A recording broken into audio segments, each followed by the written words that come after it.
Hello everybody, 𝗥𝗘𝗦𝗢𝗨 2003 aka Camden here today, and welcome back to a new video. Today guys, I'm doing one that's a bit different than what I normally do, and that's because I am doing a resource pack showcase, and it's my own resource pack. Cam's Player Stands is a new pack that I have made that utilizes custom entity models to change the look of armor stands after you name tag them to look like players in game. This resource pack is a great one to use if you want to add a little bit more life into your Minecraft worlds. You can add people to different builds around the world to make it look like they're interacting with the stuff that you've made. Or you can just, use it to troll your friends, put 𝗏𝗏𝗪𝗏 in their base or something. I did make a previous version of this pack a few years ago, but it was a little clunky.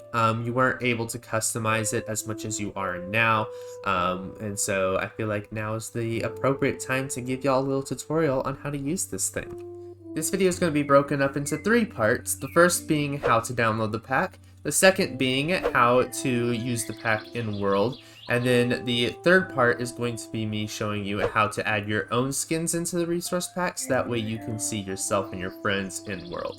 The timestamps to each portion of the tutorial will be in the description of this video, so if you're just looking for one part of the tutorial, just go down there and skip to the part that you need. First things first, how do you download Cam's Player Stands? Well, first off, there are 3 different versions of this pack that you can download. The first is the vanilla pack, which will just include skins that are from like the base game, like your default skins, Steve and Alex and all the rest of them. It also adds dungeon skins, those inspired by Minecraft dungeons. Some from Minecraft story mode, and then there are some other additional ones like skins from Minecraft Earth, or like 𝗏𝗏𝗪𝗏 is included in this pack if you'd like him. So yeah, if you want those like basic default skins, I would say this is the one to go to. If you want something a bit more fun, there is the creators pack, where all of the skins are different creators from Minecraft YouTube or like Twitch, or different platforms like that. There's people like creators from Hermitcraft, there are those from Empires, the Dream SMP, QSMP, all these kinds of different servers and groups that you might know of. Or if you want both the default pack and the creator pack, you can get the complete pack, which just has the 2 of them mushed together into one. Right now, it's only up on my Planet Minecraft account, so you can just look it up on here by this title, or look up my name, Camden_aka_ice. I'm also working on getting it uploaded to Modrinth if you'd rather download it from there. But in addition to downloading the pack, you are also going to want to either get 𝗥𝗘𝗦𝗢𝗨 or these 2 mods, into the model features and into the texture features. 𝗥𝗘𝗦𝗢𝗨 is usually most people's go-to. However, if you're like me and like to use fabric mods for stuff like sodium, you're going to want to go with the entity model features and the entity texture features, because they're just more compatible with fabric. I will have links to all of these mods, as well as fabric, and then of course the actual resource pack in the description of this video. All you need to do is download it like you would any other resource pack, add it to your folder, and yeah, hop in game. Once you have everything installed, you're probably wondering, how do I get these skins in game? As you can see, when you place down armor stands, they're going to have the same model and texture as they always do.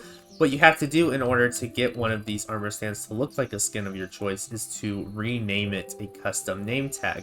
A lot of the names are like going to be listed in a video that I have made on my second channel, links to which I put in the description. One video is going to show all of the names that correspond with skins in the vanilla pack, and then another video is going to show all the ones in the creator pack. So just go watch those videos. It's going to show you every skin available and every name that you have to name them to get that skin, if that makes sense. And then you can just hop in world and copy what you see in that video. But for this example, I'm just going to use some default skins. So there are 2 ways of going about this. You can go to an anvil and rename a name tag like Steve. Once you get that, apply it to an armor stand, and sometimes it immediately loads in just like that. Other times you might have to hold down F3 and T, and that will reload all of the textures in game, so that way it's properly applied. And then the other way of going about this is just renaming the armor stand itself. I'm gonna go Alex for this one, place it down, and it will give you that skin. And then, as you can see, obviously our armor stands don't have arms. In normal survival, this is what it's going to look like all of the time. There are two ways to fix this. The first is using commands. You can copy and paste this command here, /data merge entity at E, which is going to target all entities, but specifically armor stands. Limit it to 1 armor stand, and then show arms. The value needs to be set to 1 in order for them to show up. You just type that in, and then it will add arms. Or if you're like me and want to customize these a bit more without the use of commands, because, you know, commands hurt your brain, then you can use a data pack. One that I recommend is the Armor Statues data pack from Vanilla Tweaks. It gives you this book here where you can go into it and toggle certain attributes that you want. So you can toggle arms. You can also, if you'd like, make the stand small or big. You can apply gravity, change the direction it's looking, the way that its like joints are moving around. There's a lot of fun ways to customize it. So if I had to choose, I would recommend using this data pack. Oh, there goes the book. I was going to put it on the anvil and make it look all fancy. There we go. Also, one more thing to add, another fun feature with this resource pack is that it uses emissive textures, which means sometimes some of them will glow in the dark, like Herobrine's eyes here, or 𝗣𝗚𝗪's glorious glowstone cloak. And I will show you in the next portion of this tutorial how you can change your skin to have this emissive texture if you'd like it to.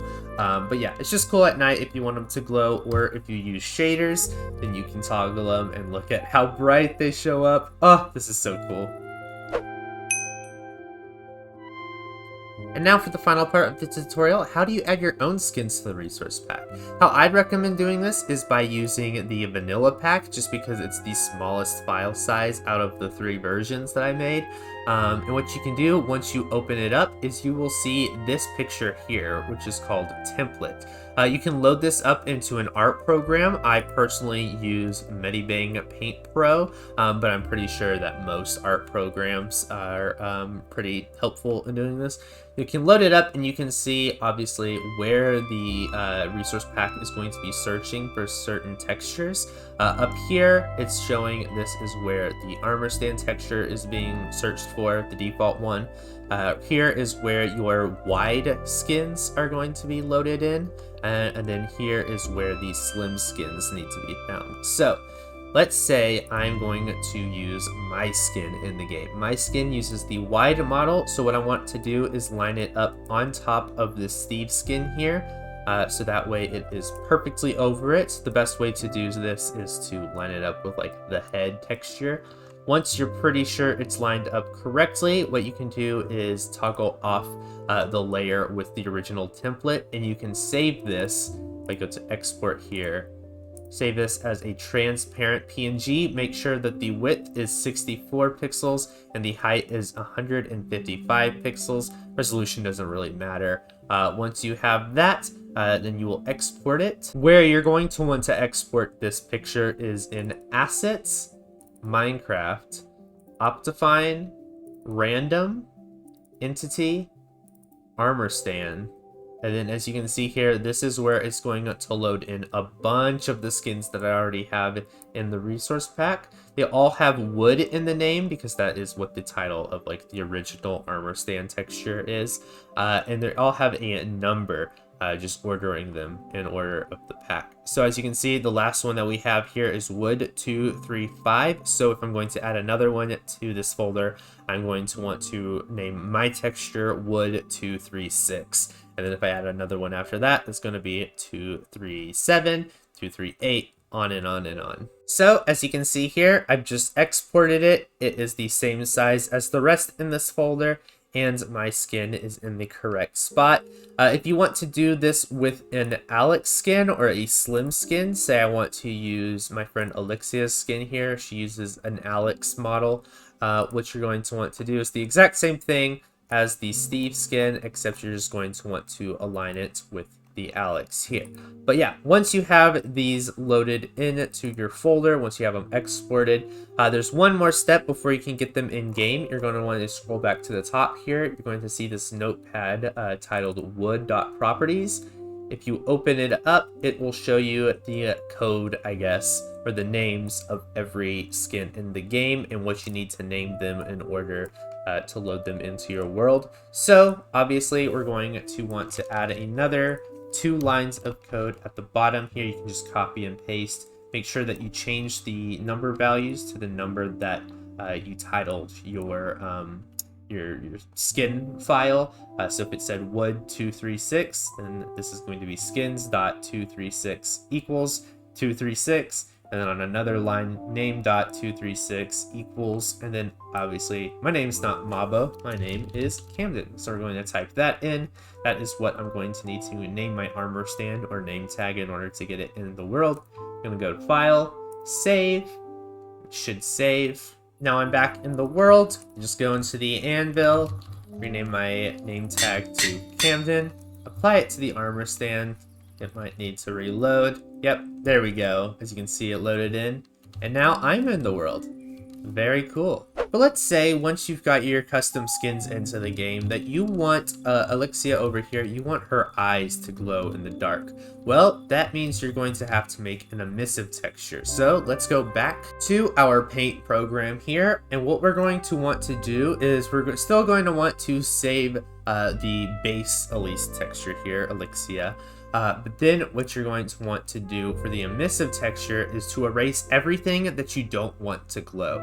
So what I'm going to do is I'm just going to use this transparent square tool here to get rid of all of her clothes, all of her hair, all of her skin, everything but the eyes, so that they're the only pixels in this transparent image here. Once I've got that, what I'm going to want to do is export it the same way as I normally would.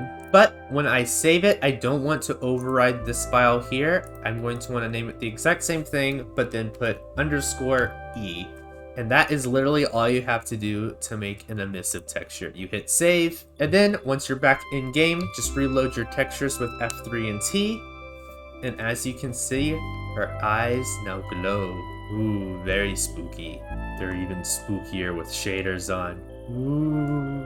But yeah, that is it for this tutorial, you guys. I hope you guys enjoyed this resource pack, and I hope that you can make some really cool builds and stuff with it in your own worlds. If you do, be sure to @ me on Twitter with screenshots of what you've made with it, or send them in my Discord, both of which the links will be in the description of this video.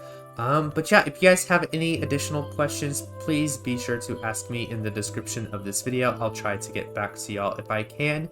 And yeah, thank you guys so much for watching this video, and I'll see you all in the next one. See you later, guys. Bye. 𝗙𝗓𝗪 is me out.